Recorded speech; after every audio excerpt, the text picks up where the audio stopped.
Istri CEO saya bab 1051-1060. Ratapan dari para kerangka itu dipenuhi dengan malapetaka, keputusasaan, dan ketidakberdayaan, seakan-akan mereka tengah menceritakan kejadian tragedi besar.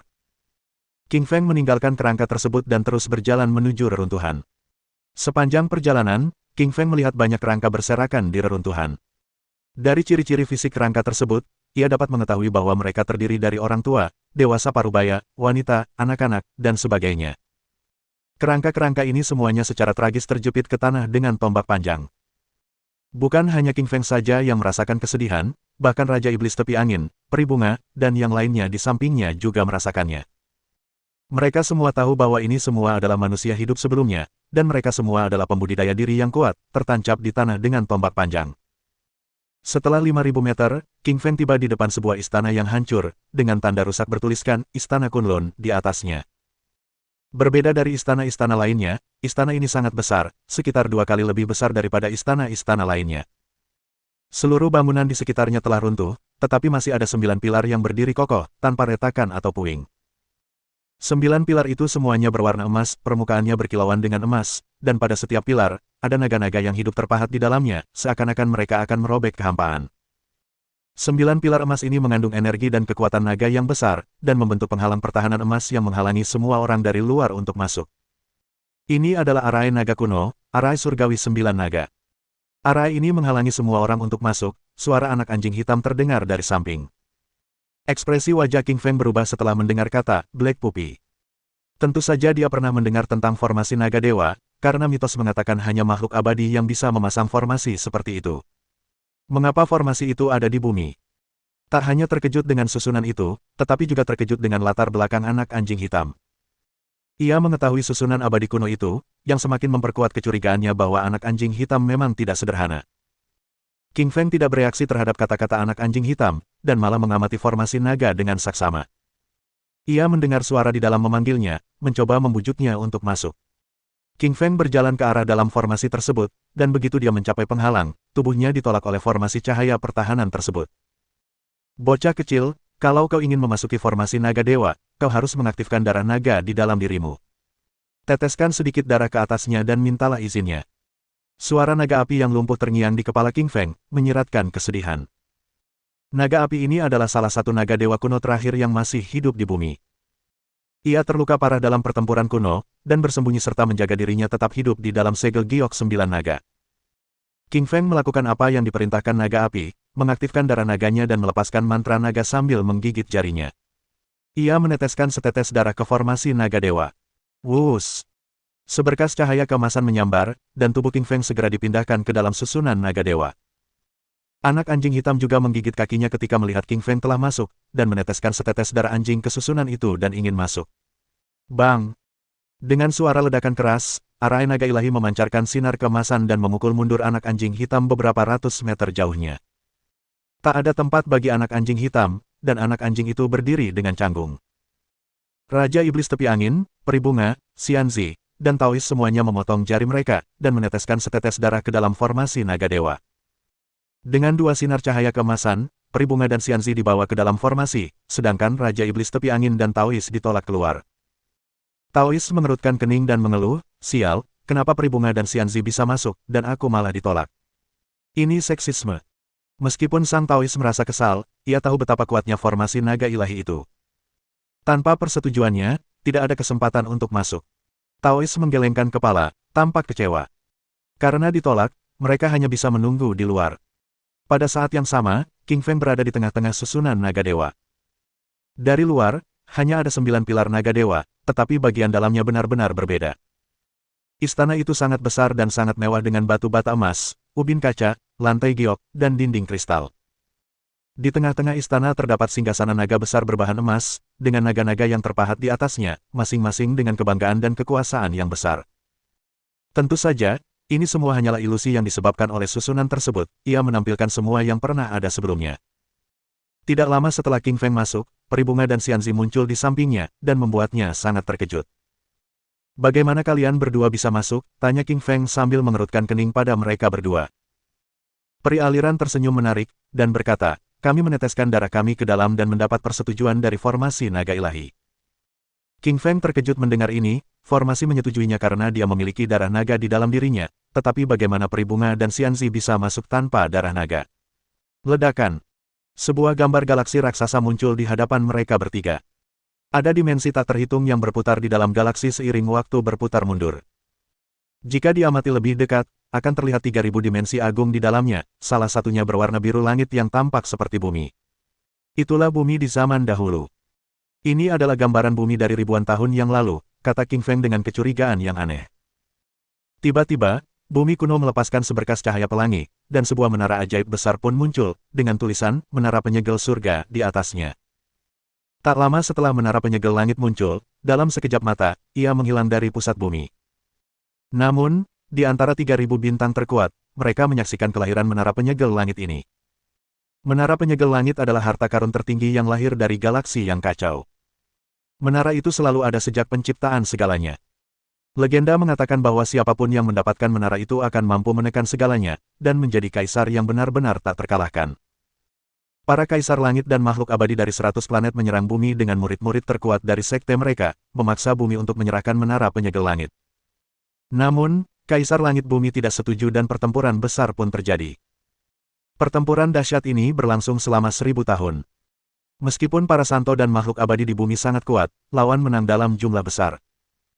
Dengan segala kekuatan, kaisar surgawi, makhluk abadi, dan santo dari 100 bintang itu berjumlah lebih dari beberapa miliar. Mereka yang berasal dari dimensi lain begitu kejam hingga tak terbayangkan. Mereka membantai para pembudidaya diri di bumi, bahkan tak menyisakan yang lemah, muda, tua, atau perempuan. King Feng melihat seorang pria setengah baya berbaju besi menyerang seorang gadis berusia 8 tahun dengan tombak panjang. Gadis kecil itu ketakutan saat berlari, bahkan sepatunya pun terlepas. Tepat saat pria berbaju besi itu menusuk gadis kecil itu dengan tombak, kakek gadis itu menangkis tombak itu dengan tubuhnya sendiri, mengorbankan dirinya sendiri. Mata King Feng memerah, karena yang bisa dilakukannya hanyalah menyaksikan dengan tak berdaya apa yang telah terjadi dahulu kala, dalam kemarahan. Bab 1052. Janji King Feng. Gadis kecil itu berteriak, "Kakek, kakek," saat menyaksikan pengorbanan kakeknya. Suaranya terdengar sangat tragis dan tak berdaya. Memercikkan. Pria berbaju besi yang kejam itu kemudian menusuk jantung gadis kecil itu ke tanah dengan tombak panjangnya, saat gadis kecil itu menatap langit dengan putus asa dan air mata di matanya. "Mengapa, mengapa kalian ingin membunuhku dan kakek?" tanya gadis kecil itu sambil menangis dengan suara gemetar. "Karena kalian semua adalah keturunan para kultivator dari bumi," jawab pria berbaju besi itu dengan senyum dingin dan kejam. "Bajingan, kau bahkan tidak tega membiarkan seorang gadis berusia 8 tahun pergi," kata King Feng dengan marah sambil air mata mengalir di wajahnya. Para kultivator dari bintang-bintang lain ini benar-benar bajingan. Mereka membantai semua kultivator di bumi, mulai dari lansia, wanita, hingga anak-anak. Meskipun kejadian-kejadian ini telah terjadi sepanjang sejarah bumi yang panjang, King Feng gemetar seakan-akan ia mengalaminya sendiri. Bukan hanya King Feng yang gemetar, Peribunga dan Xianzi yang berada di sampingnya juga gemetar karena marah. Akan tetapi, ini hanyalah permulaan karena kebrutalan lebih lanjut akan terjadi. Salah seorang kultivator berjubah hitam mengangkat bayi yang baru lahir ke langit dengan tombaknya, dan memamerkannya kepada kultivator lainnya. Adapun ibu bayi yang baru lahir itu, dia telah dibunuh secara brutal oleh kultivator jahat dari dimensi lain. Para penyerbu ini bajingan. Mereka bahkan tidak akan membiarkan bayi berumur 1 tahun hidup. Wajah King Feng memucat, tinjunya terkepal erat, tetapi seluruh tubuhnya gemetar karena marah. Para kultivator yang menyerbu bumi semuanya sangat kuat. Mereka telah membunuh Kaisar Langit Bumi, banyak santo dan makhluk abadi, serta menghancurkan istana surgawi di bumi. Pertempuran besar ini disebut pertempuran reruntuhan. Bumi lumpuh, dan istana surgawi runtuh dan berubah menjadi tumpukan reruntuhan. Semua kultivator kuat di atas level suci terbunuh, dan sebagian besar teknik kultivasi, perangkat spiritual kuat, harta karun, dan buah abadi di bumi dijarah. Budaya budidaya mandiri di bumi hilang, dengan lebih dari 99% pembudidaya mandiri terbunuh dan hanya sedikit yang selamat yang mampu bersembunyi di sudut-sudut bumi, dan tidak pernah muncul ke permukaan lagi. Dengan hilangnya budaya pengembangan diri dan esensi spiritual di bumi, hanya esensi vital tingkat rendah yang tersisa. Tanpa lingkungan untuk berlatih, bumi menjadi neraka bagi para pengembang diri. Seiring waktu, para santo dan orang abadi menjadi mitos yang diwariskan antar generasi. Orang-orang menceritakannya seperti dongeng, dan percaya bahwa mitos-mitos itu hanya ada dalam fiksi. Sejak saat itu, bumi telah mengembangkan peradaban mereka di atas fondasi, tanpa budidaya. Dengan kemajuan ribuan tahun, manusia menciptakan pesawat terbang, kereta api, mobil, kapal, roket, bom, telepon, komputer, dan sepenuhnya melupakan masa lalu bumi yang pernah gemilang. King Feng, Peri Bunga, dan Xianzi semuanya merasa sedih ketika mereka melihat masa lalu bumi. Mereka tidak tahu bahwa bumi memiliki masa lalu seperti itu. Dulunya begitu kuat, tetapi kini lemah dan telah hancur. Bumi mungkin memiliki teknologi maju, tetapi Kaisar Langit, para dewa, dan orang suci semuanya telah menjadi mitos.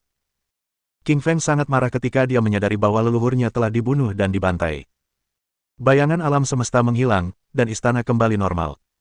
Meskipun baru saja menyaksikan apa yang terjadi di bumi pada zaman kuno, semuanya masih begitu jelas dalam ingatannya, seolah-olah ia mengalaminya sendiri. Kalian bertiga adalah orang-orang terpilih, jadi inilah 3 teknik kultivasi, nyanyian surgawi abadi, nyanyian teratai abadi, dan nyanyian angin abadi, untuk kalian bertiga, kata sebuah suara yang terdengar sayup-sayup namun sederhana dari dalam istana. Sumber suara itu tak terlihat. 3 bola cahaya energi muncul di langit, satu di antaranya masuk ke dalam pikiran masing-masing King Feng, Peri Bunga, dan Xianzi. Ketiganya kemudian berlutut untuk menyerap teknik dengan saksama. King Feng telah memperoleh mantra abadi surgawi yang kuat, yang memungkinkan praktisi mencapai tingkat keabadian.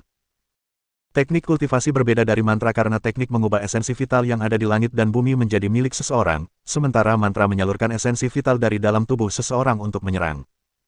Ada 10 tingkatan dalam nyanyian abadi surgawi, dan setiap tingkatan memiliki ranah pelatihan yang sesuai. Tingkat pertama adalah alam roh sejati, tingkat kedua adalah alam roh bumi, tingkat ketiga adalah alam roh surgawi, dan tingkat keempat adalah pedang Raja Roh. Saat itu, King Feng berada di tahap awal alam roh surgawi, dan teknik yang paling cocok untuknya adalah teknik alam roh surgawi. Ia menemukan bagian yang relevan dalam nyanyian abadi surgawi, mengingatnya, dan mulai mempraktikkannya. Kedua tangan King Feng terangkat sedikit, membentuk segel tangan dari alam roh surgawi dan dadanya sedikit terangkat saat ia mulai menghirup saripati vital dari langit dan bumi. Esensi vital dalam jumlah besar dari langit dan bumi mengalir deras ke tubuh King Feng, dan tubuhnya melahap semuanya seperti ikan paus yang menelan air. Dengan panik, ia menyedot semua esensi vital di sekitarnya, memungkinkan kekuatannya meningkat pesat. Inti roh milik King Feng tengah mengalami perubahan dramatis. Inti yang tadinya hitam itu memiliki goresan sebelumnya, tetapi setelah sejumlah besar saripati vital tersedot masuk, 2 goresan muncul saat ia naik ke tahap peralihan alam roh surgawi. Setelah King Feng mencapai tahap menengah alam roh surgawi, saripati vital di udara terus memasuki tubuhnya, membentuk saripati vital dalam jumlah besar yang menimbulkan luka ketiga pada intinya. 3 bekas luka merupakan simbol tahap akhir alam roh surgawi. Tak dapat disangkal, esensi vital di dalam ruangan ini terlalu kuat dan pekat, sehingga tak butuh waktu lama baginya untuk mencapai tahap akhir alam roh surgawi. Nyanyian surgawi abadi ini sungguh dahsyat. Pantas saja teknik kultivasi ini mampu mengubah praktisi menjadi abadi. King Feng menghela napas sambil berdiri. Dia merasakan kekuatan luar biasa dalam tubuhnya, sekitar 40.000 kilo kekuatan, dia pasti bisa membunuh binatang iblis alam roh surgawi tahap akhir dengan satu pukulan sekarang. Bersama dengan King Feng, Peri Bunga dan Xianzi semuanya telah menyelesaikan pelatihan mereka. Peri Bunga telah mencapai tahap awal alam roh surgawi, begitu pula Xianzi. Peri Bunga yang terlatih dalam mantra abadi teratai, dan Xianzi dalam mantra abadi angin, semuanya merupakan teknik yang sangat kuat yang hanya bisa dikuasai oleh makhluk abadi. Terima kasih para leluhur atas teknik kultivasinya. Ada yang bisa saya bantu? Tanya King Feng sambil membungkuk hormat. Suara lemah dan tua itu berkata, kalian adalah para pengembang diri bumi, aku harap kalian akan bersumpah bahwa jika kalian menjadi orang suci atau abadi, kalian harus membalaskan dendam leluhur kalian, dan membunuh para pembunuh dari 100 bintang itu. King Feng mengangguk, meskipun suara itu tidak memaksa, dia bertekad untuk membunuh mereka. Aku, King Feng, dengan ini bersumpah dengan sungguh-sungguh, bahwa jika aku menjadi orang suci atau abadi, aku akan pergi ke 100 bintang itu, dan membunuh semua orang yang telah menyerang dan membunuh orang-orang di bumi. Setelah mengucapkan sumpah itu, King Feng menggigit lidahnya, meneteskan setetes darah ke angkasa dan menghilang. Baik Peri Bunga maupun Xianzi juga bersumpah. Mereka adalah pembudidaya diri bumi, jadi wajar saja mereka harus membalaskan dendam leluhur bumi. Bab 1053. Ular Pemakan Langit. Trio King Feng telah memperoleh rahasia Istana Kunlun, tetapi mereka semua pergi dengan suasana hati yang melankolis. Mereka bersedih melihat seluruh Istana Kunlun hancur, karena bagaimanapun juga, mereka adalah keturunan bumi. Ketika King Feng muncul kembali di luar istana, anak anjing hitam berlari ke depan dan bertanya, harta karun apa yang kamu temukan di dalam? Bang! King Feng menendang anak anjing hitam beberapa meter jauhnya, jelas-jelas tidak berminat dengan kejenakaannya. Ya, King Feng memang mendapatkan harta karun saat berada di Istana Kunlun, tetapi kenangan akan leluhur bumi yang telah meninggal membuatnya sangat sedih. Ia memiliki beban dan tanggung jawab yang besar, dan atas pertanyaan-pertanyaan si anak anjing hitam, ia hanya bisa menjawab dengan tegas. "Kenapa kau memukulku?" "Aku hanya bertanya," kata anak anjing hitam dengan muram. Kali ini, King Feng tidak mengenainya, tetapi Peribunga yang melakukannya karena dia lebih dekat dengannya. Si anak anjing hitam memutar matanya kesakitan, Peribunga jelas-jelas kesal juga, dan si anak anjing hitam ini mengoceh tanpa henti. Ia menjadi mainan yang membuatnya stres. Anak anjing hitam sangat kesal. Dulu ia menguasai dunia abadi dan semua orang tahu namanya, tetapi sekarang setelah kekuatannya menurun, ia menjadi sangat mudah diganggu. Hati anjingnya menjadi sangat tertekan oleh perlakuan buruk tersebut. King Feng dan yang lainnya meninggalkan reruntuhan Istana Kunlun dan terus mencari Wu Shuangni. Di sisi lain tebing reruntuhan, mereka menemukan Wu Shuang. Ia terbaring tak sadarkan diri di atas batu di dasar tebing. King Feng kemudian bergegas menyelamatkannya. Wus! Energi pedang yang dahsyat melesat menembus tebing, energi pedangnya merobek sekeliling, dan merobek tanah hingga membentuk retakan yang dalam tak berujung di hadapan King Feng. "Ini adalah reruntuhan pedang suci, tidak seorang pun diizinkan masuk," kata sebuah suara dingin yang bergema di langit. Reruntuhan pedang suci. Ekspresi wajah King Feng berubah terkejut, saat dia melihat banyak sekte dan kelompok bumi yang dulunya agung berada di dalam ruang misterius Istana Kunlun.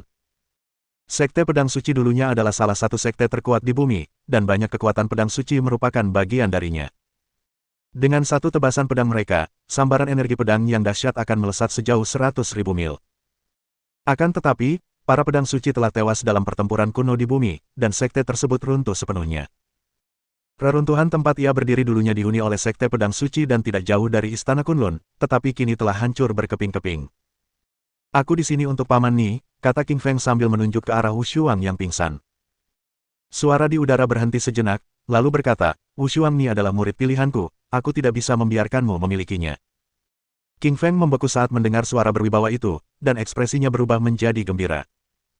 Awalnya dia mengira mereka berencana untuk menyakiti Wu Shuang Ni, tetapi ternyata mereka mengincar ilmu pedang berbakat milik Wu Shuang dan menginginkannya menjadi muridnya. King Feng membungkuk dan berkata dengan hormat, "Terima kasih tetua karena telah memilih Paman Ni, saya mempercayakannya kepada Anda." Petik 2. King Feng menatap Ni Wusheng sekali lagi, dan kelompok itu meninggalkan reruntuhan. Ia tidak ingin tinggal di sana terlalu lama karena, entah kenapa, ia merasa ada bahaya besar yang tersembunyi di sana. Faktanya, perasaan King Feng benar. Ada iblis maha kuasa yang terperangkap di bawah Istana Kunlun oleh Kaisar Langit beberapa ribu tahun yang lalu. Ketika Kaisar Langit gugur dalam pertempuran, segel yang memerangkap iblis kuno itu semakin melemah. Ia mulai terbangun, dan aliran-aliran kecil energi iblis merembes keluar dari bawah tanah, membuat King Feng waspada. Jika setan maha kuat ini lepas, maka kekacauan besar akan melanda bumi. Kita harus meninggalkan distrik terlarang Kunlun sekarang. Istriku Suelin masih menungguku, begitu pula Ruyan Liu dan bayiku. King Feng memandangi reruntuhan itu sekali lagi, lalu pergi.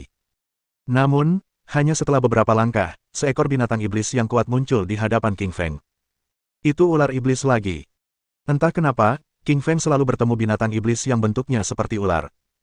Namun, yang satu ini berbeda dari yang lain. Panjangnya hanya 1 meter, seluruhnya hitam, dan matanya memancarkan cahaya hitam.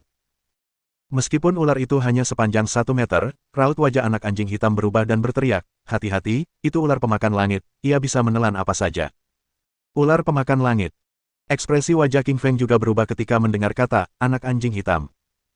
Ia belajar banyak tentang sejarah kuno melalui nyanyian surgawi abadi di Istana Kunlun, termasuk informasi tentang binatang iblis kuno. Ular pemakan langit adalah binatang iblis kuno yang sangat kuat. Konon, di zaman dahulu, ia bahkan bisa menelan langit. Bayangkan betapa dahsyatnya ular pemakan langit ini hingga mampu melakukan itu. "SSSTT anak anjing, bagaimana kau bisa tidak mati?" kata ular pemakan langit sambil menjulurkan lidahnya kepada anak anjing hitam. Jelaslah, ular pemakan langit dan anak anjing hitam saling kenal. "Ular kecil, bagaimana aku bisa mati sedangkan kamu belum mati?" kata anak anjing hitam sambil tersenyum dingin. Ular pemakan langit murka saat si anak anjing hitam memanggilnya, "Ular kecil," ia meraung, "akulah ular pemakan langit, dengan panjang sebenarnya 1000 meter, beraninya kau memanggilku kecil." Si anak anjing hitam mengerucutkan bibirnya, lalu berkata dengan acuh tak acuh, "Itu dulu. Sekarang kau seperti kakek cacat karena dipukuli, dan panjangnya hanya 1 meter. Apa maumu? Mata ular pemakan langit menjadi dingin saat berkata, aku merasakan garis keturunan pelahap pada manusia ini, dan aku ingin memakannya. Ular itu tidak berbicara tentang orang lain selain King Feng, darahnya menggugah rasa hausnya. Si anak anjing hitam tertawa dingin, ular kecil, aku tidak menyarankan melakukan itu, kau bukan tandingannya. Anjing kecil, dulu kau menguasai dunia abadi, dan tak ada yang tak bisa kau lakukan. Kapan kau berubah menjadi pengecut seperti itu dan takut pada manusia? Ular pemakan langit membenci anak anjing hitam sambil berkata dengan nada tidak setuju. Baik ular pemakan langit maupun anak anjing hitam adalah binatang iblis kuno, mereka mengalami perang kuno yang legendaris, dan bertempur bersama para santo dan makhluk abadi. Namun, kekuatan mereka telah lumpuh, dan mereka hanya mampu bertahan hidup. Tentu saja, ular itu tidak mempercayai kata-kata anak anjing hitam. Ia bergerak seperti kilatan petir hitam, membuka mulut hitamnya, dan menyerang ke arah King Feng. Ular pemakan langit mungkin cepat, tetapi King Feng lebih cepat. Ia mengulurkan dua jari kanannya, mencubit leher ular itu, dan membuatnya menggigit dirinya sendiri. Ular pemakan langit terkejut melihat dirinya ditangkap oleh King Feng. Ia tidak menyangka pemuda ini akan secepat itu, dan mampu mencengkeram lehernya secepat itu. Ular kecil, sombong sekali ya. Kenapa sekarang kau ada di tangan manusia, ejek anak anjing hitam sambil memiringkan kepalanya. Baik anak anjing hitam maupun ular pemakan langit adalah binatang iblis purba, tetapi mereka terlahir sebagai musuh yang saling membenci. Anak anjing hitam cukup senang melihat ular itu dalam kondisi yang begitu rentan. Bab 1054. Meninggalkan Gunung Kunlun. Manusia, lepaskan aku atau aku akan melepaskan garis keturunanku dan melahapmu, ular pemakan langit dengan dingin mengancam King Feng. King Feng mencibir dan berkata dengan acuh tak acuh, keluarkan garis keturunan Devourermu, aku ingin melihat seberapa kuat dirimu sebenarnya. Petik 2. Ular pemakan langit dengan cepat melepaskan kekuatan garis keturunannya, dan pusaran hitam raksasa muncul di atas kepalanya.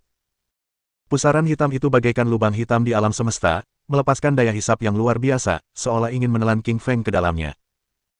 Garis keturunan pemakan, King Feng juga mengaktifkan garis keturunannya, dan pusaran air hitam raksasa terbentuk di langit, dengan ukuran yang beberapa kali lebih besar dari ular itu. Tak hanya melepaskan garis keturunan Devourer, ia juga memicu darah naga di dalam tubuhnya. Ia menghembuskan energi naga dewa dan mulai menekan garis keturunan ular Devourer langit. Ular itu gemetar ketakutan tak terkendali, bagaikan tikus yang melihat kucing. Bagi binatang iblis yang merayap seperti ular, kekuatan naga dewa tidak dapat diganggu-gugat. Ular kecil, aku beri kau dua pilihan. Pertama, kau bisa mengikutiku, atau aku bisa melahap garis keturunanmu, merobek kulitmu, dan memanggang dagingmu, ancam King Feng dengan senyum dingin. Mata ular pemakan langit terus berubah, menunjukkan konflik batinnya yang menyiksa. Ia adalah binatang iblis kuno dan, seperti anak anjing hitam, ia biasa berkeliaran bebas di alam abadi, jadi wajar saja ia tidak ingin melayani manusia. Ular kecil, menyerahlah. Aku jauh lebih kuat darimu, bahkan aku sudah menyerah padanya. Akan kuberitahu sebuah rahasia. King Feng adalah orang yang ditakdirkan. Dia sudah mendapat persetujuan dari Istana Kunlun dan penjaga dimensi, bisik anak anjing hitam itu ke dalam benak ular itu. Wajah ular pemakan langit berubah drastis saat mendengar suara anak anjing hitam itu.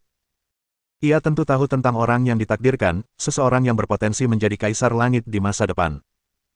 Bakat King Feng pasti luar biasa sehingga ia bisa mendapatkan persetujuan dari penjaga dimensi dan Istana Kunlun. Potensi masa depannya tak terbatas. Ular pemakan langit terdiam sejenak, lalu berkata, aku boleh mengikutimu, tapi kau harus melepaskanku setelah aku pulih sepenuhnya. King Feng mengangguk setuju, lalu memimpin semua orang keluar dari distrik terlarang Kunlun. Banyak hal yang diperoleh dari perjalanan pertamanya ke pegunungan Kunlun. Tak hanya menyelamatkan ayahnya, kemampuannya sendiri juga mencapai alam roh surgawi tingkat menengah, ia juga memperoleh nyanyian abadi surgawi dan perangkat spiritual tingkat raja, menara hijau. Sungguh luar biasa. Meskipun ayahnya telah meninggalkan bumi, King Feng tahu bahwa selama ayahnya hidup, ia akhirnya akan menemukannya lagi. Saat King Feng pergi, mereka bertemu dengan beberapa binatang iblis lainnya, tetapi dia tidak perlu melakukan apapun, dan orang-orang di sekitarnya dengan mudah membunuh binatang-binatang itu untuknya.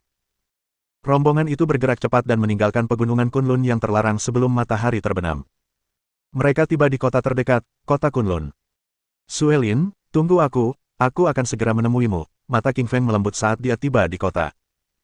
Namun, King Feng dan yang lainnya merasa sedikit aneh saat mereka memasuki kehidupan metropolitan lagi. Ada lampu neon, dan jalanan dipenuhi mobil dan orang. Suasananya modern, sangat berbeda dari dunia yang dikuasai para pembudidaya diri dan dipenuhi binatang iblis di pegunungan Kunlun. Beberapa pria dan wanita modis berjalan sambil berpegangan tangan di jalan, bahkan ada yang lebih mesra berciuman di depan umum. Peri Bunga dan Xianzi dibesarkan di lingkungan latihan bela diri, dan mereka jarang menghadapi adegan-adegan seperti ini.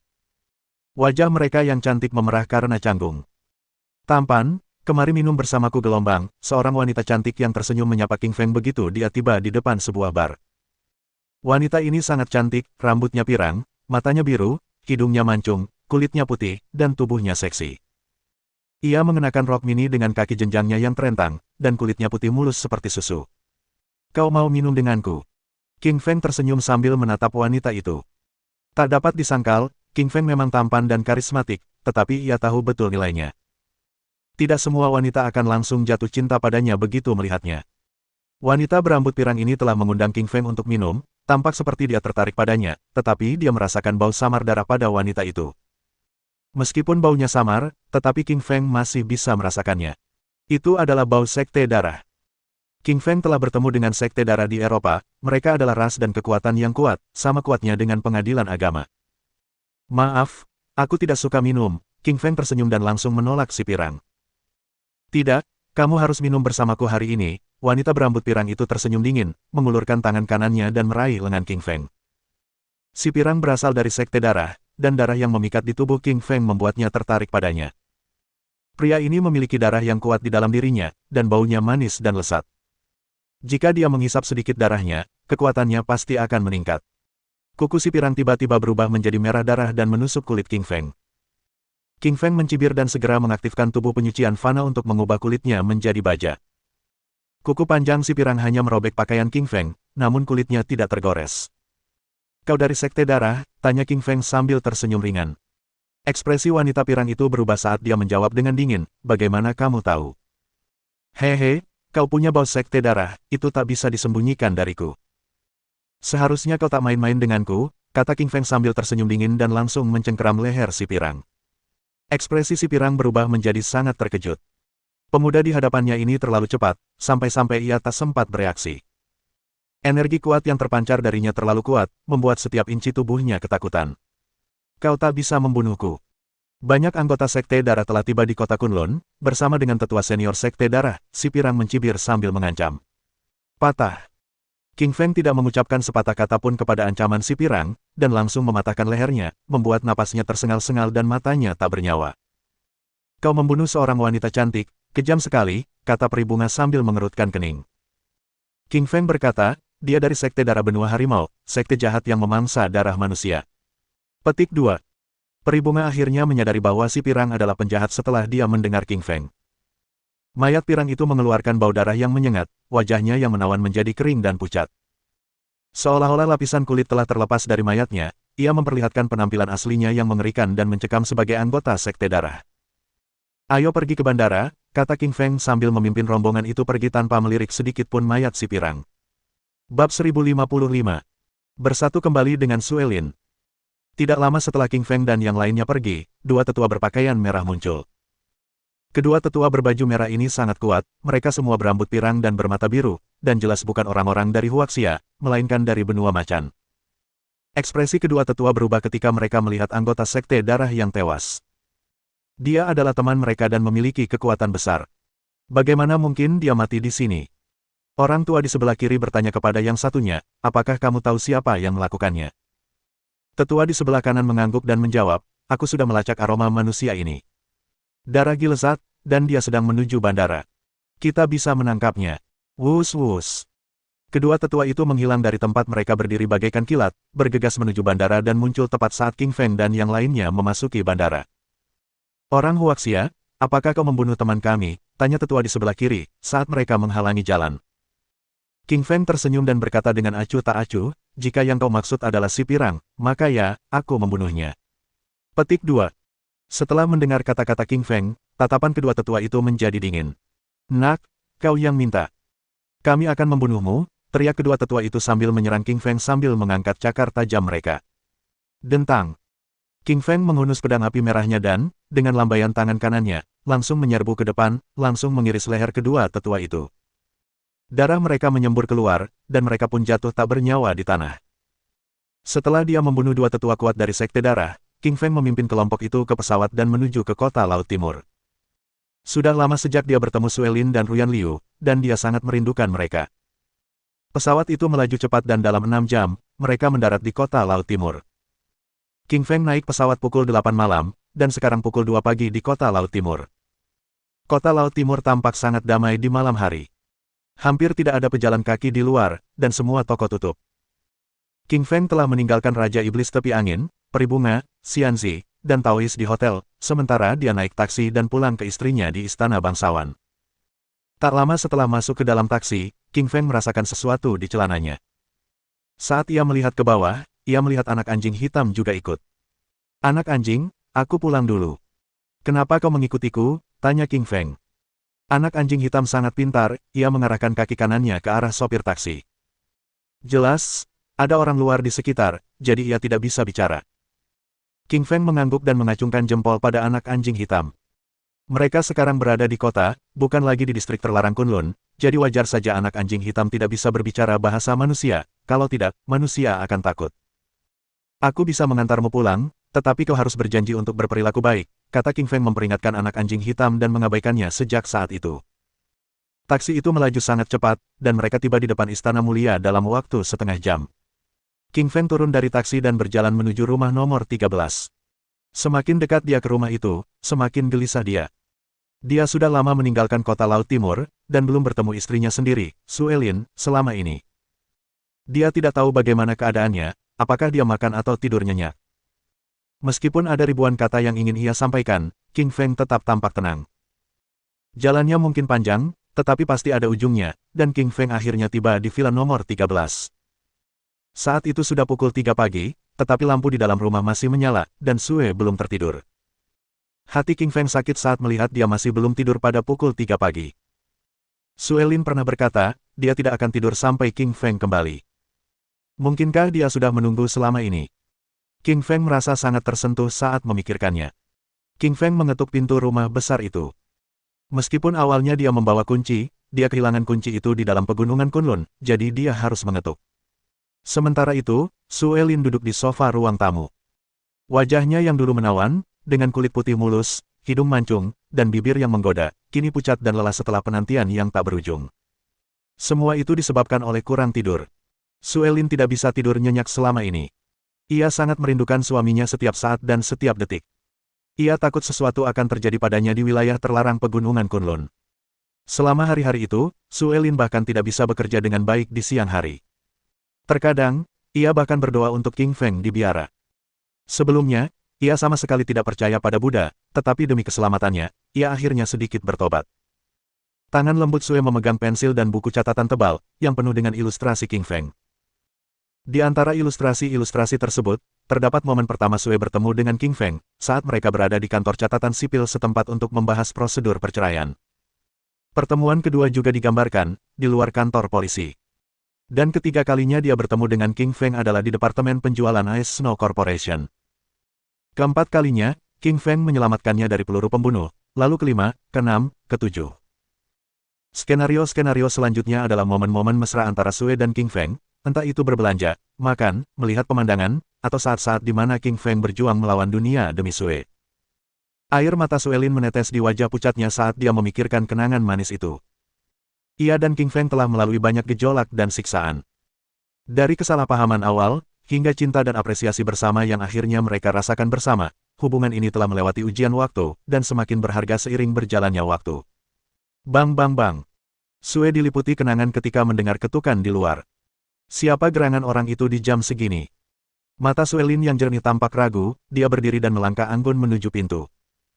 Tentu saja, ia tidak langsung membuka pintu. Hari sudah larut dan ia tidak tahu apakah orang di luar itu baik atau jahat. Ia mengedipkan mata indahnya dan melihat melalui lubang intip. Ia tertegun ketika melihat bahwa yang berdiri di sana adalah King Feng. Sue membuka pintu dengan jari-jarinya yang panjang dan mungil, matanya yang indah dipenuhi dengan kejutan gembira, seolah-olah dia tidak percaya apa yang dilihatnya. "Sayang, benarkah itu kamu?" Sue mencibirkan bibir merahnya dan bertanya dengan suara gemetar. King Feng mengangguk dan berkata, "Ya, itu aku." Petik 2. Memercikkan. Sue menghambur ke pelukan King Feng, air matanya mengalir deras di wajah cantiknya. Ia sangat merindukan suaminya selama ini, setiap menit dan setiap detiknya. Kini setelah akhirnya bertemu kembali dengannya, ia diliputi rasa gembira. Jangan menangis, kamu tidak akan cantik lagi jika menangis, kata King Feng lembut sambil menyeka air mata di wajah Suelin. King Feng tahu di luar sedang dingin, jadi dia menggenggam tangan lembut Sue dan menuntunnya ke ruang tamu. Bab 1056. Pernikahan dalam 7 hari. Di ruang tamu, King Feng menarik tangan Suelin, dan keduanya duduk di sofa. King Feng mengerutkan kening saat dia melihat buku ilustrasi di meja ruang tamu, merasa aneh. Dia tidak tahu bahwa setelah kepergiannya, Sue akan menggambar semua ilustrasi yang menggambarkan semua pengalaman mereka. Ilustrasi-ilustrasi ini sangat menyentuh hati. Ia merenungkan pengalaman masa lalu mereka, dan semuanya penuh dengan kenangan pahit manis. Aku tidak tahu kamu bisa menggambar sebaik itu, kata King Feng sambil tersenyum lembut. Wajah Sue yang menarik memerah seperti apel matang. Menurutmu tidak apa-apa, tanya Sue sambil bulu matanya yang panjang berkedip sedikit.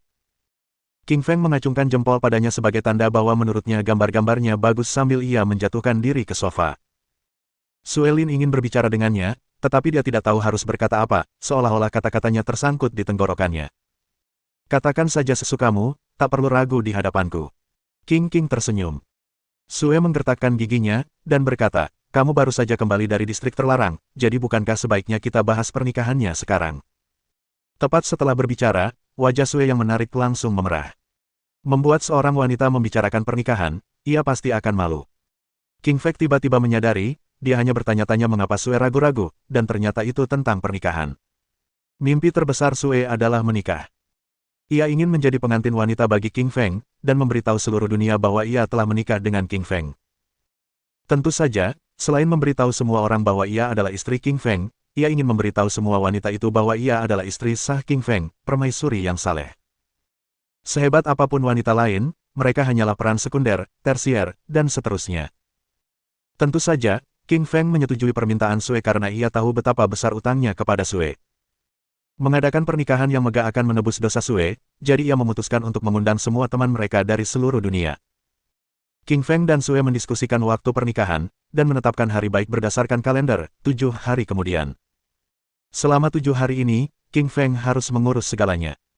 Misalnya, ia harus menyelamatkan Raja Iblis Hiu yang terjebak di Pulau Gelap, dan menemukan Raja Iblis Api dan Raja Iblis Kelelawar Ungu yang saat ini berada di Pulau Pasifik. Raja Iblis Api dan Raja Iblis Kelelawar Ungu berada di Pulau Pasifik untuk menyelamatkan pacar Raja Iblis Kelelawar Ungu. Setelah kembali dari Pulau Pasifik, mereka sudah diberitahu untuk pergi ke distrik terlarang Kunlun, tetapi mereka masih belum kembali. Mereka menghilang setelah pergi ke Pulau Pasifik, jadi King Feng curiga mereka menghadapi bahaya besar di sana. Istriku, sudah malam, biar aku antar kamu tidur, kata King sambil tersenyum. Melihat wajah Sue semakin memerah, dia pun menggendong Sue ke kamar tidur. Mereka berdua kelelahan, jadi mereka langsung tertidur. Matahari bersinar terang keesokan harinya, meninggalkan jejak kehangatan dan cahaya. Sue masih tidur, akhir-akhir ini ia terlalu lelah, jadi King Feng tidak membangunkannya. Ia hanya berpakaian dan pergi. King Feng bangun pagi-pagi dan langsung menuju rumah sakit, ingin mengunjungi Ruyan Liu dan bayinya. Sue dan Ruyan masih belum akur, jadi King Feng tidak ingin mereka bertemu. Karena itu, jika dia pergi mengunjungi Ruyan, dia tidak bisa memberitahu Sue. Dalam perjalanan, King Feng membeli ponsel dan kartu SIM baru. Ponsel yang sebelumnya ia miliki hilang di pegunungan Kunlun, jadi ia harus membeli ponsel baru beserta nomor baru. Setelah membeli ponsel itu, King Feng naik taksi dan tiba di rumah sakit. Ketika ia memasuki ruangan, Ruyan masih tertidur. Wajah Ruyan yang menawan bagaikan mawar yang memikat, kulitnya yang putih mulus bak teratai salju surgawi, bibirnya yang merah bak ceri, dan alisnya yang tipis dan panjang bak daun willow. Meskipun ia telah melahirkan, ia tetap luar biasa cantik. Ruyan mungkin tidur terlalu larut sehingga ia masih tertidur lelap, tetapi bayi di sampingnya terjaga. Matanya yang terbuka lebar menatap King Feng dengan sedikit rasa ingin tahu dan keraguan. Dalam kepalanya yang kecil, lelaki di hadapannya sangat familiar. Bayi itu baru saja lahir dan ingatannya sangat pendek. Meskipun ia pernah bertemu dengan King Feng sebelumnya, ia sudah beberapa hari tidak bertemu sehingga ia sudah lupa siapa dia. King Feng menghampiri bayi itu dan tersenyum, apel kecil, aku ayah. Apa kau tidak ingat aku? Mungkin suara keras King Feng yang membuat bayi itu takut, jadi dia membuka mulutnya, mengernyitkan hidungnya, dan meratap dengan keras. Ratapan itu sangat keras, bergema di seluruh ruangan dan membangunkan Ruyan yang sedang tertidur lelap. Saat Ruyan membuka matanya yang jernih, dan mengulurkan tangan putihnya untuk menggendong bayi itu, dia membeku saat melihat orang yang sangat dirindukannya. Ruyan tak percaya apa yang dilihatnya. Ia menggosok matanya dengan jari-jarinya yang panjang, bahkan mencubit dirinya sendiri untuk memastikan ia sudah bangun. Ia tahu ini bukan ilusi, tapi kenyataan. Setelah sekian lama merindukannya, akhirnya ia bisa bertemu dengan King Feng, dan air mata mengalir tak terkendali di matanya. Ruyan melemparkan dirinya ke pelukan King Feng, memeluknya erat-erat, takut dia akan menghilang. Bayi itu mula-mula tertegun saat melihat ibunya dalam pelukan seorang pria, lalu ia merasa kesal dengan pemandangan itu. Bayi itu merasa sedih dan getir. Ibunya miliknya. Bagaimana mungkin orang lain ikut campur dalam urusannya? Wah wah wah wah. Bayi itu membuka mulut kecilnya dan menangis keras, dengan kesedihan yang jauh lebih besar dari sebelumnya. Ruyan meninggalkan pelukannya setelah mendengar tangisan bayi itu dan bergegas memeluknya. Ia berbisik, "Jangan menangis, apel kecil, dia ayahmu." Bayi itu tampaknya mengerti Ruyan. Ia berhenti menangis, tetapi mata kecilnya masih tampak bingung. Ini ayahnya. Mata bayi itu bergerak tak henti-hentinya, seolah berusaha keras mengingat, tetapi ia jelas tidak punya banyak ingatan, jadi wajar saja ia tidak bisa mengingat. Ruyan menoleh dan berkata, "Lagu favorit bayi itu, Two Ini Tigers, lagu dari lagu, King Feng. Nyanyikan lagu itu untuknya, dan dia akan mengingatmu sebagai ayahnya." Setelah menyadari hal ini, King Feng mulai bernyanyi, dua harimau kecil berlari sangat cepat. Yang satu tidak punya mata, yang satu tidak punya ekor, betapa lucunya. Setelah King Feng menyanyikan, Two Ini Tigers, bayi itu langsung ingat siapa King Feng, dan dia mulai tersenyum mengenalinya. King Feng sangat gembira ketika melihat bayi itu mengenalinya.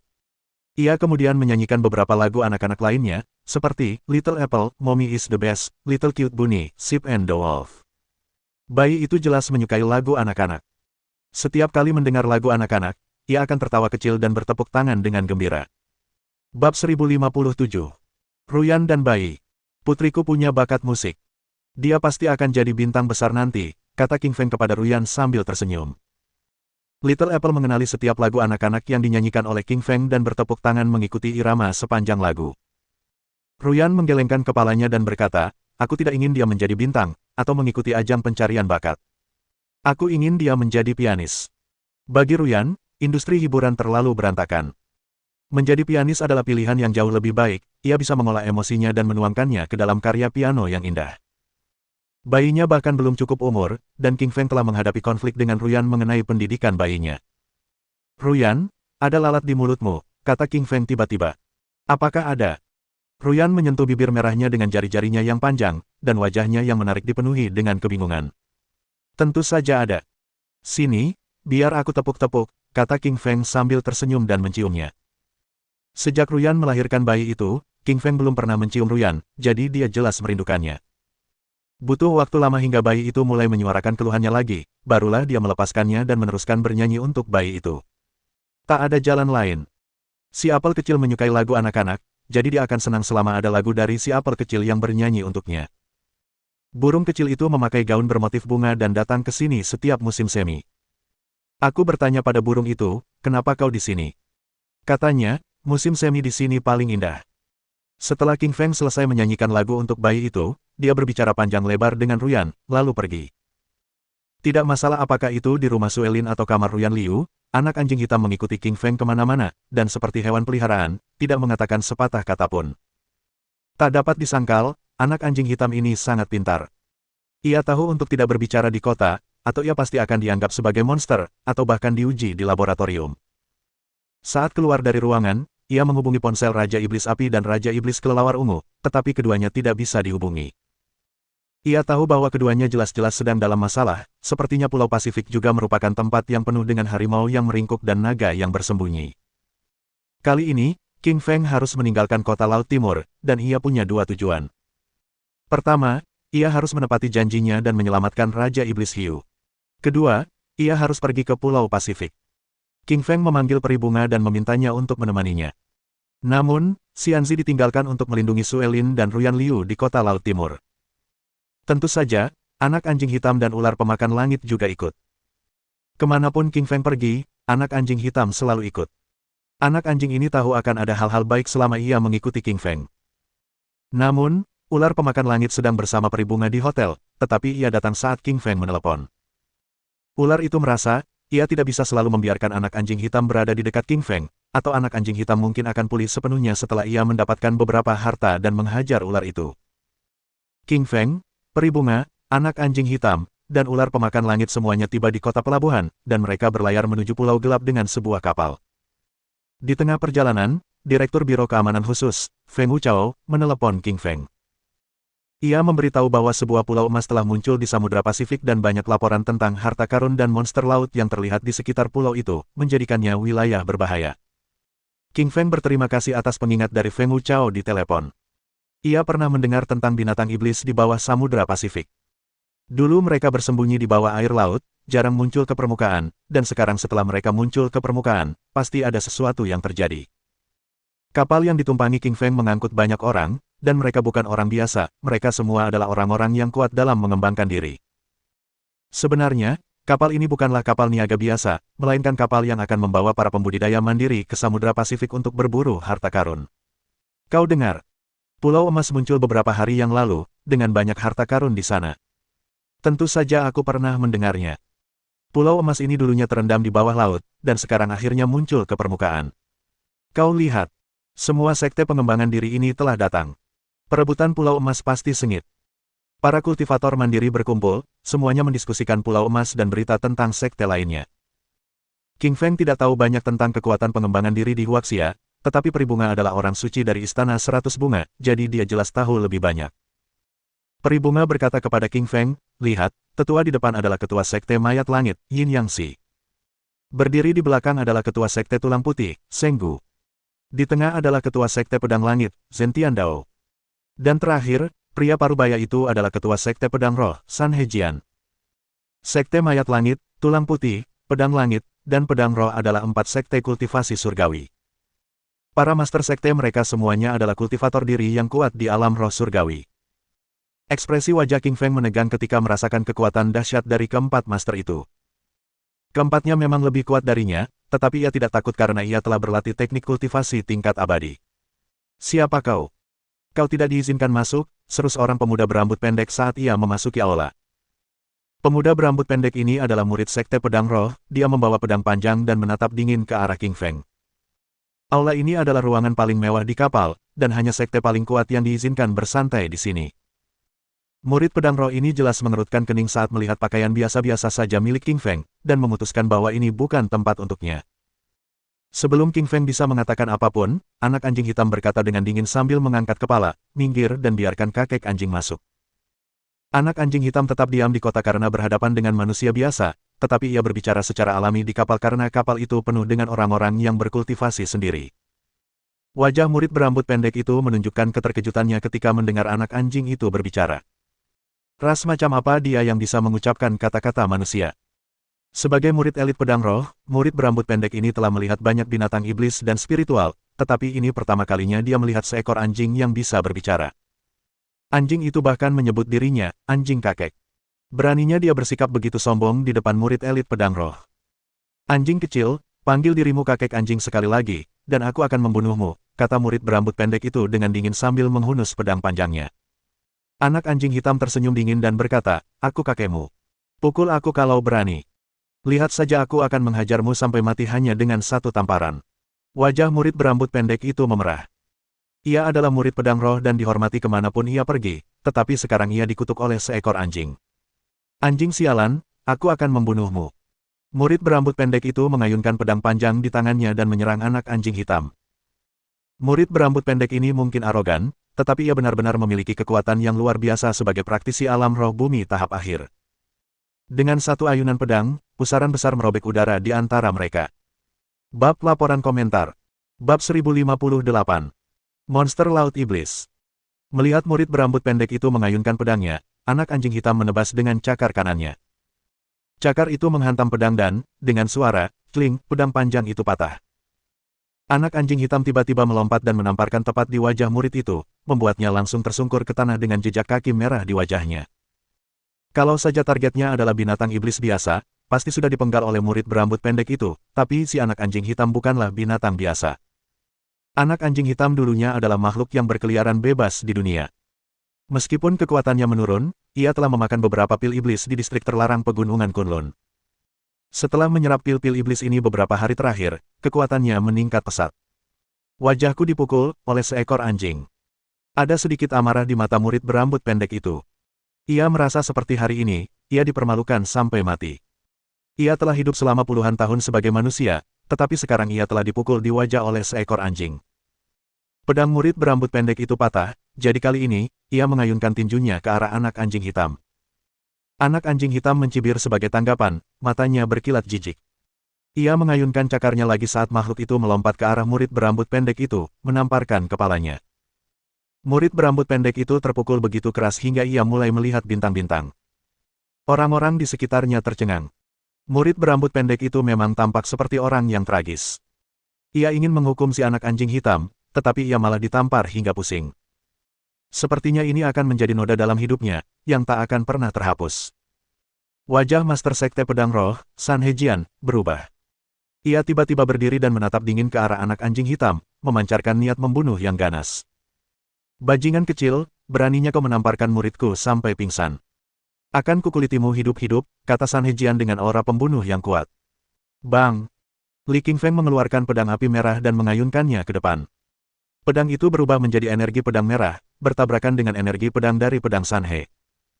Kedua energi raksasa itu bertabrakan, menghasilkan gelombang suara yang memekakkan telinga. Energi dahsyat itu berhamburan ke segala arah secara acak. Abunya beterbangan di mana-mana. Ketika energi pedang menghilang, keduanya berdiri diam, tak bergerak. Tak perlu dikatakan lagi, penguasaan pedang Li dan San Hejian sangat berkembang. Saling serang menghasilkan hasil seri. San Hejian menatap dingin ke arah Li Qingfeng, matanya dipenuhi rasa terkejut. Ia tak menyangka pemuda di depannya mampu menangkis serangan energi pedangnya meskipun usianya masih sangat muda. Pemuda ini terlalu berbakat. Mata San Hejian berkilat dingin, dan saat dia bersiap untuk terus menyerang Qingfeng, kapal penumpang tiba-tiba mulai bergetar hebat. Tidak bagus. Kapal penumpang itu bertemu dengan monster laut iblis. Semuanya, hati-hati, seru sang kapten dengan cemas. Gemuruh. Kapal penumpang itu mengeluarkan suara keras dan terus berguncang. Bagian bawah kapal dirusak oleh binatang iblis itu. Qingfeng Li dan San Hejian berhenti berkelahi dan semua orang keluar dari kapal penumpang ke luar. Menatap ke depan, mereka melihat selusin gurita berkumpul di sekitar kapal penumpang. Gurita-gurita ini berkerumun, menyerang dengan hampir 100 tentakel. Mereka melancarkan serangan dahsyat ke kapal penumpang.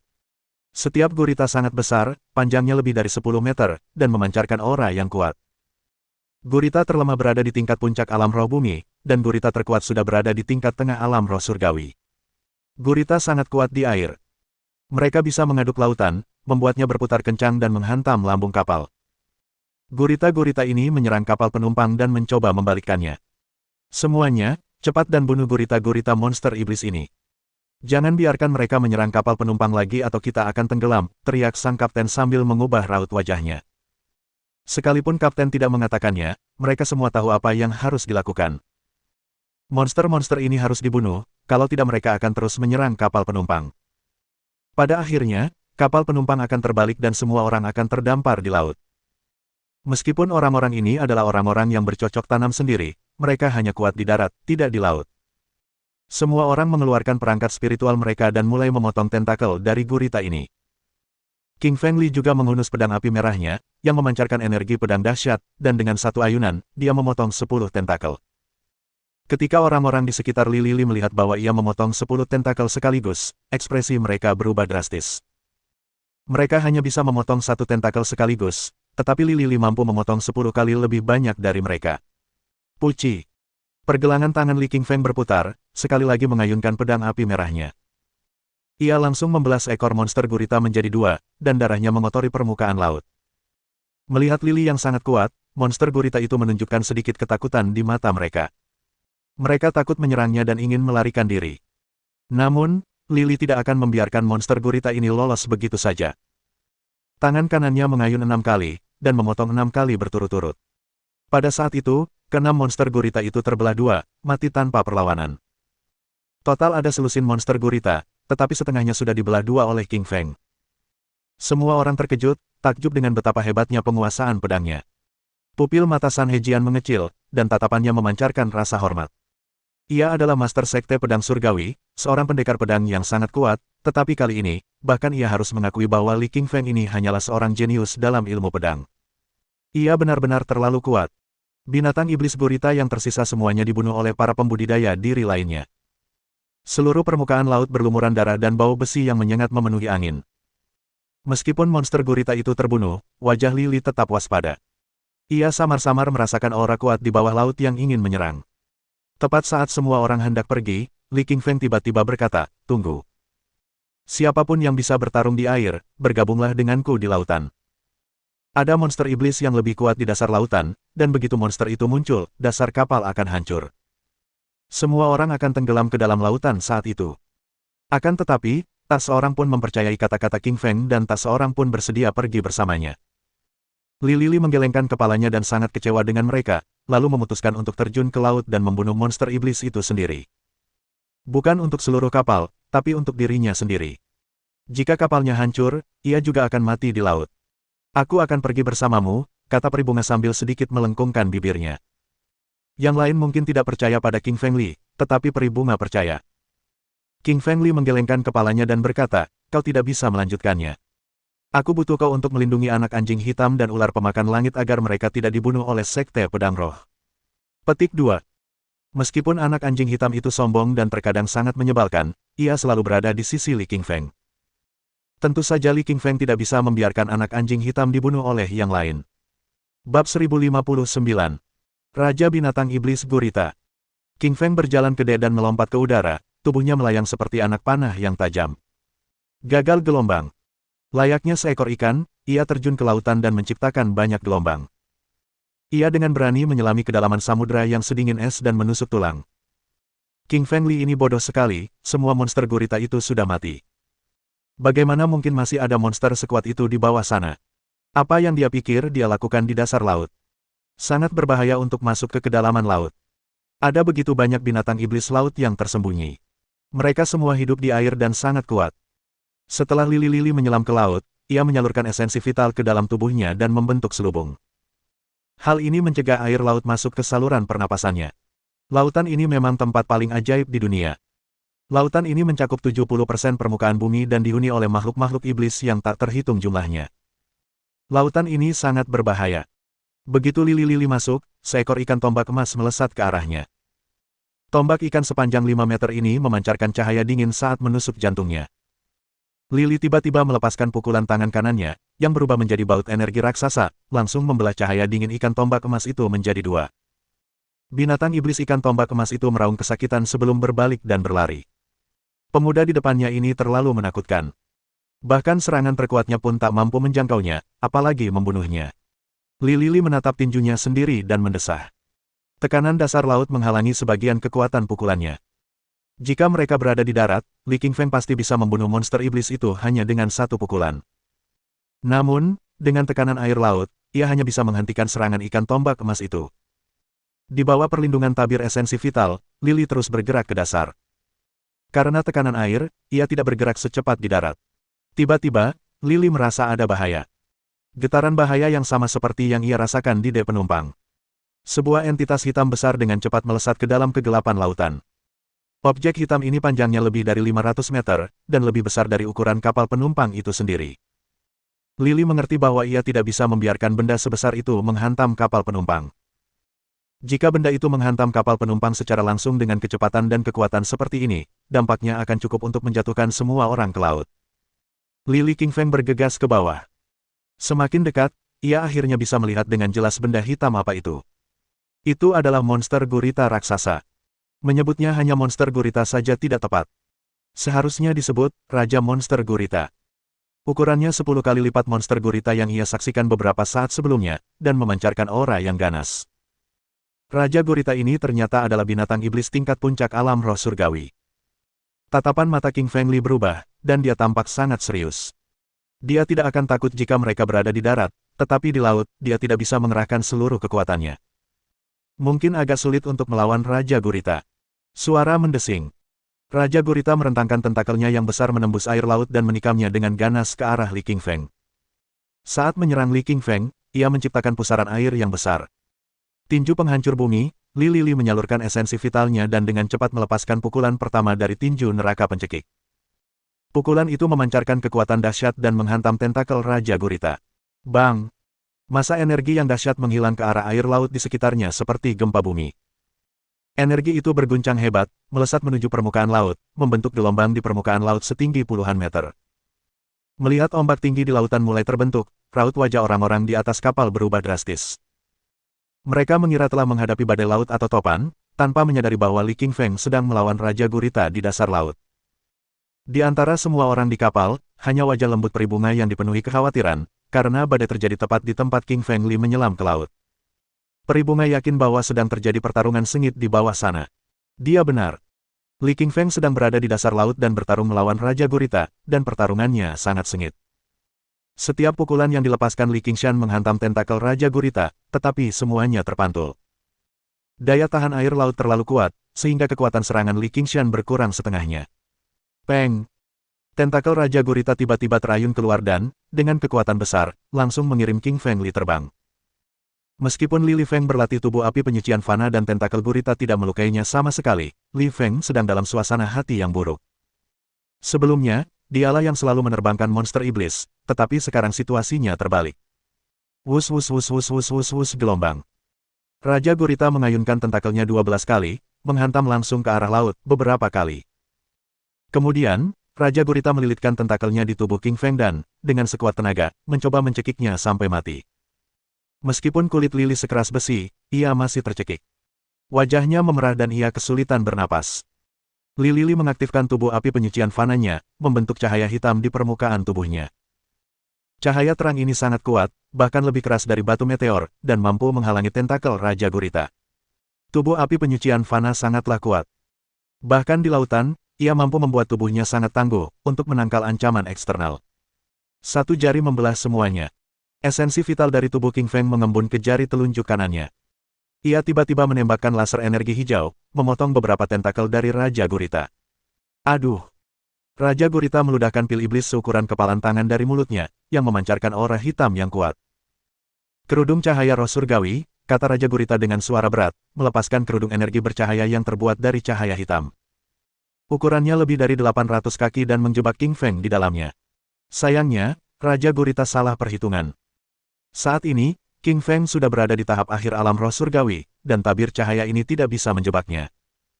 Jari kedua menghancurkan hati, Li Lili langsung menggunakan teknik kedua jari sang penakluk.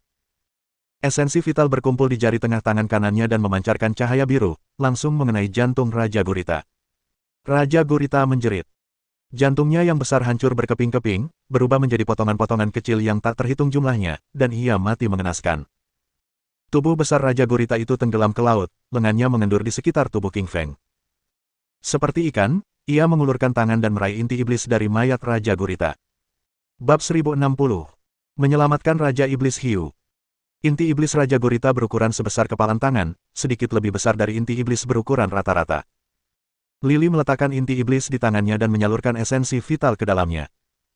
Inti iblis itu membentuk selubung cahaya pelindung hitam di sekujur tubuhnya, menghalangi semua air yang menyentuhnya. Qingfeng Li menemukan bahwa inti setan gurita bertindak serupa dengan mutiara anti-air, kecuali bahwa kemampuan menghindari air dan area penghindaran air tidak sebesar mutiara anti-air. Lili sangat senang dengan inti iblis ini. Sekarang, ia bisa bergerak bebas di laut dan tidak akan terlalu terganggu oleh tekanan air. Lili memasukkan inti iblis ke dalam cincin hitam kirinya. Cincin hitam ini adalah cincin interdimensi dengan ruang penyimpanan seluas 100 meter persegi, yang ia ambil dari makam Raja Roh. Qingfeng Li muncul dari laut dan naik kembali ke kapal penumpang dalam waktu singkat. Saat itu, di tengah kapal penumpang, terjadi pertempuran. Peribunga dan anak anjing hitam dikepung oleh Sekte Pedang Roh. Master Sekte Pedang Roh menatap Peribunga dan berkata dengan dingin, "Serahkan anak anjing hitam dan aku akan mengampuni nyawamu." Peribunga menggelengkan kepalanya dan menolak. Sinar dingin memancar dari mata San Hejian. Ia mengayunkan pedangnya dengan kuat ke depan, berubah menjadi energi pedang yang dahsyat, diarahkan ke Peribunga. Peribunga menyalurkan esensi vital di dalam tubuhnya dan membangkitkan kelopak bunga teratai pertama, telapak tangan kanannya sedikit terangkat. Ia bergerak maju, mengumpulkan energi ke dalam telapak tangan bunga teratai, dan langsung menghantam energi pedang San Hejian. Peng! Energi pedang San Hejian dan telapak tangan teratai Peribunga menghilang bersamaan. Peri bunga melangkah mundur dan berputar. Meskipun telapak tangan teratai peri bunga sangat kuat, ia masih berada di tahap awal alam roh surgawi. Di sisi lain, San Hejian berada di tingkat puncak alam roh surgawi, 3 tingkat lebih tinggi darinya. Tentu saja, ia bukan tandingannya. Meskipun berhasil menangkis serangan peri bunga, San Hejian masih sangat terkejut. Ia tahu kultivasi peri bunga jauh lebih rendah daripada dirinya, jadi mampu menangkis salah satu serangannya saja sudah luar biasa. San Hejian mengira ia bisa membunuh atau melukai peri bunga dengan satu tembakan, tetapi tembakan itu hanya membuatnya mundur selangkah. Ia memang sangat mengesankan.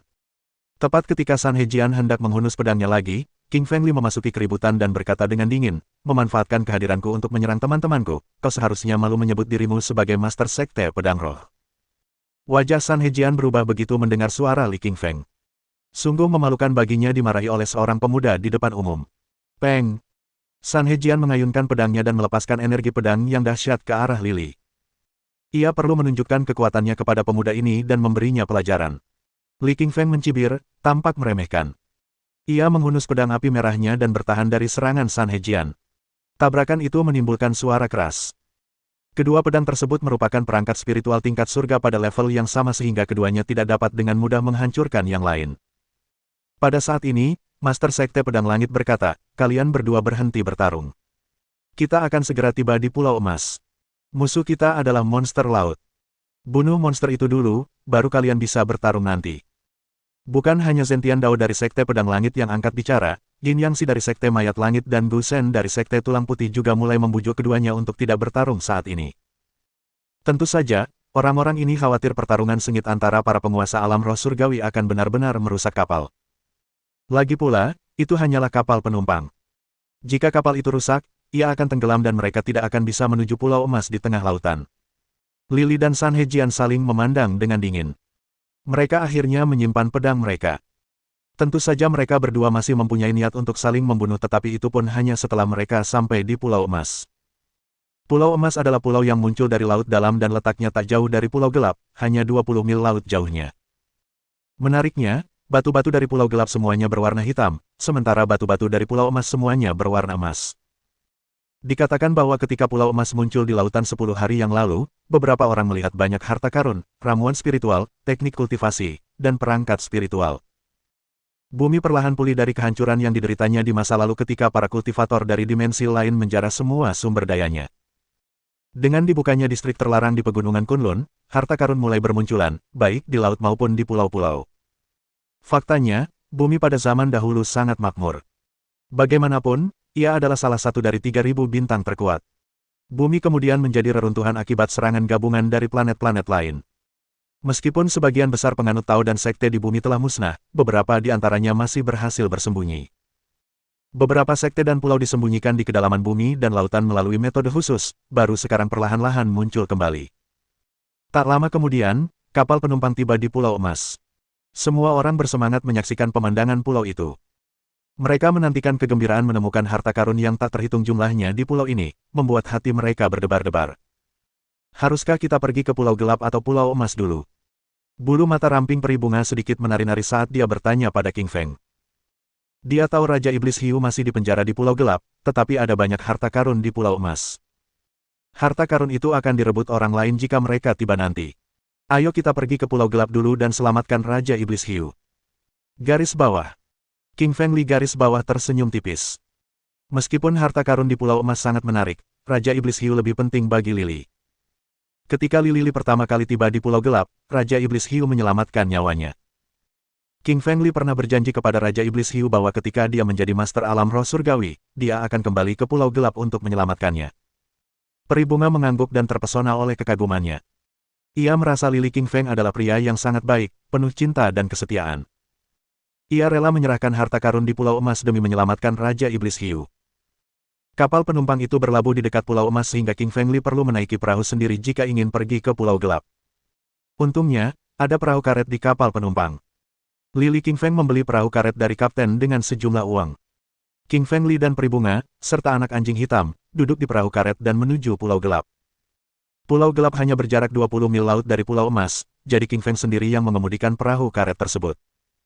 Ia pernah mengemudikan pesawat dan tank sebelumnya, jadi mengendarai perahu karet tentu saja mudah baginya. Pada saat itu, ada banyak binatang iblis di lautan.